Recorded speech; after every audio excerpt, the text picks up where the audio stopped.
Yo mga tol, sa tingin nyo, sino ang good sa basketball? Si Jordan o si Lebron? Ako ba pre, tinatanong pa ba yan? Siyempre si Lebron ang GOAT. Kasi si Lebron, namamayagpag pa sa liga. Sa bagay, tama ka nga dyan. Siyempre, si Jordan ang GOAT. Kasi si Jordan, kayang bumuhat sa mga clutch game. Oh, shit.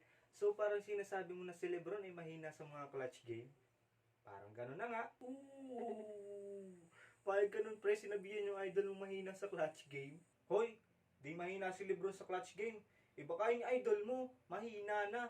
Kasi wala na sa liga. Uy, sa bagay, malakas pa nga si Lebron.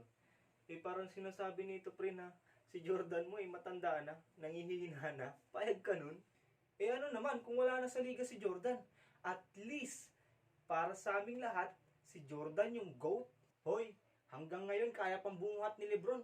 Gusto mo buhatin pa ni Lebron yung idol mo si Jordan eh. Nagpapatawa ka ba? Si Lebron, bubuhatin si Jordan. Baka si Jordan pa yung bumuhat kay Lebron. Kasi yung idol mo, pabigat. Hindi kaya mag-champion nang walang Kyrie Irving, Dwayne Wade at Anthony Davis na kasama sa team.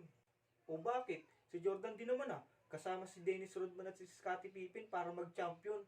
Baka mahina talaga yung idol mo. Oo, kasama niya nga sa team. Pero, si Jordan pa din yung malakas. Si Jordan pa din yung bumubuhat sa kanila. Kasi nga, GOAT! O ano, suntukan na lang. Para patunayan natin kung sino talaga yung GOAT sa dalawa.